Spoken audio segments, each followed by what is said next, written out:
Thank you everyone for joining us today on this conversation around peripherally inserted central catheters in skilled nursing facilities, or as I like to say, PICCs in SNFs, an overview. My name is Vineet Chopra. I am the Chief of the Division of Hospital Medicine at Michigan Medicine, and I'm delighted to talk to you today about this topic that I study extensively. I'm going to start with a few clinical scenarios to sort of focus our attention today. These are three cases that you may have seen in your practice. An 82-year-old man finishes 2 weeks of IV antibiotics at your facility. He had a PICC for treatment for those weeks. What do you now do with the PICC that the treatment is completed? Here's another scenario. A 46-year-old woman comes to your facility following a motor vehicle accident for rehab. She comes in with a PICC in the right arm, but there are no prescribed treatments. What do you do with the PICC? And last, a 62-year-old male with pneumonia receiving IV antibiotics in your facility, but his PICC accidentally got pulled and the site appears red. What do you do now? These scenarios are common issues in skilled nursing facilities, and some of the topics we'll touch on today. First, let's talk about what PICCs are. These are a relatively new kind of intravenous device. They are a central line that are inserted in the veins of the upper extremity, specifically in the arm. But because they're inserted in peripheral veins, they're called peripherally inserted central catheters, or PICCs. Now, one of the key reasons why PICC use has increased dramatically is because they're safe to insert. In adults, we use the brachial and the basilic veins of the arm, shown here in this square. And because we use this site, not only are they safe to insert, but they avoid complications with insertion, specifically trauma to the vessels of the neck and the chest, the dreaded complication of pneumothorax when you place a central line, and bleeding, because when bleeding happens with a PICC, it's easy to stop it by putting direct pressure on the site as opposed to bleeding in the neck or the chest. The use of PICCs has increased dramatically in medicine. These are data coming from our central sterile supply unit looking at how many PICC kits we purchase compared to central venous catheter kits. You'll see in 2005, we ordered far fewer central venous catheter kits than we did PICC kits. However, in 2011, for every central venous catheter we order, we now order almost twice as many PICCs. This use has increased dramatically as a result of the fact that PICCs are convenient, they're easy to insert at the bedside, and they have low risk of complications at the time of insertion. But a big thing to remember is PICCs aren't necessarily safe with respect to complications downstream. Two of the major complications are venous thromboembolism and bloodstream infection. These are true for all central venous catheters. They're also true for PICCs. We've done studies to actually quantify the risk of thrombosis with PICCs versus other catheters. In a systematic review we published in The Lancet a few years ago, we found that PICCs were associated with 2.5 times greater risk of thrombosis compared to central venous catheters. Yes, that's right, 2.5 times higher risk of blood clots with PICCs compared to other central venous catheters. Similarly, the Society for Healthcare Epidemiology of America, or SHEA, updated their CLABSI guidelines in 2014, and they specifically called out not using PICCs as a strategy to reduce the risk of infection, or CLABSI. They stated that the risk of infection with PICCs, especially in ICU patients, approaches that of central venous catheters placed in the subclavian or the internal jugular veins, and that most infections with PICCs actually do not occur in the ICU, but in non-intensive care unit settings, specifically in the floors where they're often used and cared for. The PICC-associated risk of infection in these settings is very different to that in the ICU, given how staffing and nursing patterns change in the floors compared to units. Think about your practice in skilled nursing facilities. I'm sure it's very different there as well. So the risk of infection is going to vary based upon your ratios and your staffing to care for these catheters. We decided to look at PICC use in skilled nursing facilities in a pilot study we conducted in Ann Arbor. We specifically looked at 3 skilled nursing facilities in the area and tried to understand what were the risk of complications.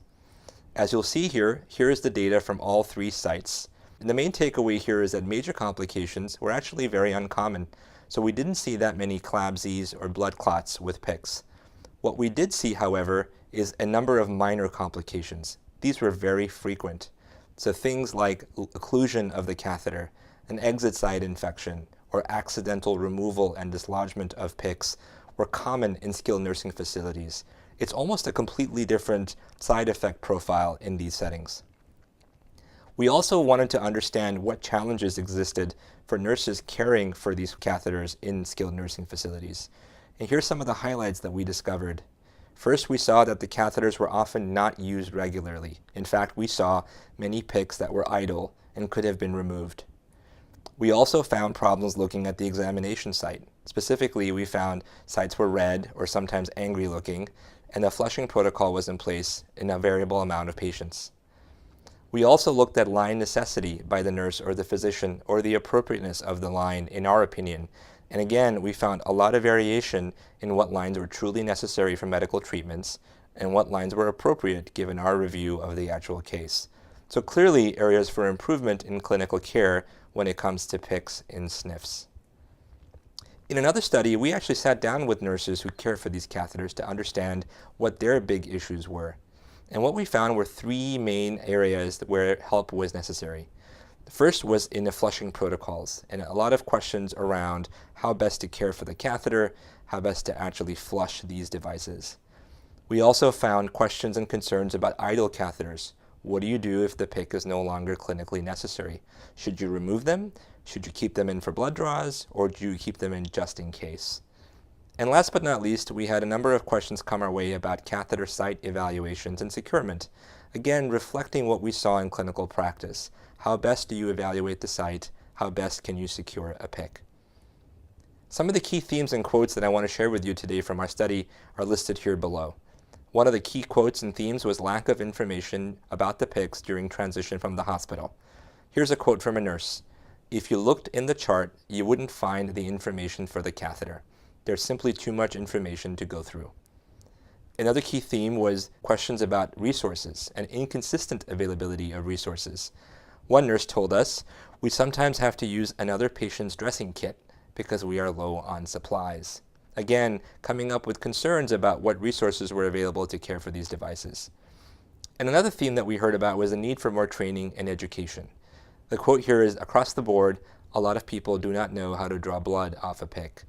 It's this need for training and education that PRISM and much of the resources you'll find on the website are trying to actually deliver. So I'm glad you're listening to this talk. We believe some of these risks and some of these concerns can be mitigated through better practices, and I want to talk about 4 of these practices today. The first is understanding indications for use and removal. The second is reducing risk of complications, both the big complications, CLABSI and DVT, but importantly, the ones that we see more commonly in skilled nursing facilities, occlusion, securement, and exit site concerns. I want to focus also on how best we can improve communication about PICCs, and then end with better PICC care and flushing and maintenance, and talk to you about a PICC bundle. But let me start at the very beginning, understanding indications for use and removal. A key advance in the science for understanding indications for the use of PICCs is a new appropriateness guideline that we helped create called MAGIC, or the Michigan Appropriateness Guide for Intravenous Catheters. MAGIC is a new tool that helps assess when it is appropriate to place a PICC and when it is appropriate to remove one. One of the key criteria for MAGIC is to use PICCs only when there are specifically appropriate indications, for example, antibiotics that need to stay in for more than 14 days. Another recommendation is idle days in catheter use. Every idle day with a PICC increases the risk of a complication and infection. So idle days per MAGIC and other guidelines are unnecessary and should be limited as much as possible. And so one of the recommendations we have for you to think about is if a PICC is idle and it's not in use, you should think about removing the device. And yes, daily labs or weekly labs is not an indication for a PICC. The risk of keeping the device in is far too great than the convenience you get from a lab draw. Let's talk about reducing risk of complications next, specifically around bloodstream infection, thrombosis, and some of the complications that are more common, occlusion, securement, and exit site concerns. This is a slide from another data set that we created looking at patients in the Ann Arbor VA. You'll see here that there are 3 lines, a blue, a red, and a green. The blue line is for single lumens, the red is double, and the green is triple. The lines increase with time, and the higher the lines go, the higher the risk of infection. You'll see on the x-axis is time. This graph clearly shows you that as time passes, the risk of infection goes up dramatically, especially if you have a double or a triple lumen PICC. So what this data tells us is one of the ways to reduce the risk of infection is to use less lumens. Less lumens is less risk. Especially when you're ordering a PICC for a patient in your facility, always try to use the least number of lumens possible. I will say this is also true for helping reduce occlusion, a complication we saw very frequently. This is another slide from a data set that we created looking at time to line removal and time to line occlusion. And what you'll see here is that the longer you keep a PICC in, the more likely you are to actually experience an occlusion. So the converse is true. The earlier you remove a PICC, the less likely you will be to experience this complication. Again, an idle PICC is an unwarranted PICC, and if you don't need it, think about removing it. It's a key way to prevent complications. A third theme that we heard about was improving communication about PICCs. And so one of the things that we want to talk about here is how best you can communicate effectively about these catheters. One of the key things I think you should do when you're thinking about a patient with a PICC is try to understand why a PICC is placed when your patient arrives. We have tried to standardize documentation requests from Michigan, especially to patients leaving our facility, but this can be done with all of the hospitals you work with. Think about a way of making this data easy to find, but looking specifically for when a patient arrives as to why the PICC was in and when it needs to be removed. So looking specifically for date of removal on discharge documentation is very important, and marking that as a thing to do when a patient is under your care is key. If none is specified in terms of a date of removal, you should ask. As the healthcare provider for that patient, their safety is your responsibility. This should be something you should be looking for when you're actually assessing a patient. And remember, an idle PICC is a dangerous PICC. Last but not least, how can we provide better PICC care, specifically around flushing and maintenance? I want to introduce you to the PICC bundle that is actually focused on catheter maintenance and securement. Now remember, a bundle is a series of evidence-based practices that should be implemented together in order to have the most impact. The PICC bundle has the following elements: hand hygiene before and after the use of the catheter, flushing the catheter, specifically using normal saline before and after use. Pre-fill syringes are the best. Chart these flushes in patient records so people can see it was done, and flush the PICC at least once a day regardless of use. Especially if PICCs are not being used, they should be flushed on a daily basis. Remember, each lumen should be separately flushed. So having a multi-lumen catheter means you'll need more flushes and also more resources. Here's another reason why you should have the least number of lumens possible. Your dressings for your catheter should be checked daily. This is part of the PICC bundle. Any dressing that is loose, wet, not completely adherent, or exposes the actual entry site should be removed and replaced immediately. Do not wait for someone else to replace the dressing. That should be done as soon as possible. Another key aspect looking specifically at PICC dislodgement is measuring the external catheter on the skin. This is especially true in skilled nursing facilities where some patients may be getting rehab or may be getting actively mobilized. Catheter movement or migration is a precursor to dislodgement. So if you start to see your catheter having more exposed materials on the skin, that is the length of the catheter that's visible is increasing, it's time to ask for help. Do not wait until the catheter is almost completely out before you do this. And last but not least, another key aspect of the bundle is to measure the arm circumference of a patient at least weekly. We recommend measuring the mid-arm circumference in the upper bicep area. Increasing arm size can indicate thrombosis and should be a signal to look for additional testing. So in conclusion, PICCs are becoming more and more common in clinical care. You will see more of them in patients you care for in skilled nursing facilities. Better coordination and communication with PICCs can lead to improved outcomes. And think about implementing a PICC bundle in your care and maintenance to reduce complications.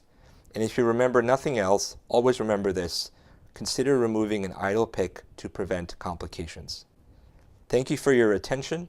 If you need any more assistance or help, I'd like to direct you to our website. This is improvepic.com, where you'll find many more resources for your catheter care. Thanks again. Look forward to taking care of your patients with PICCs.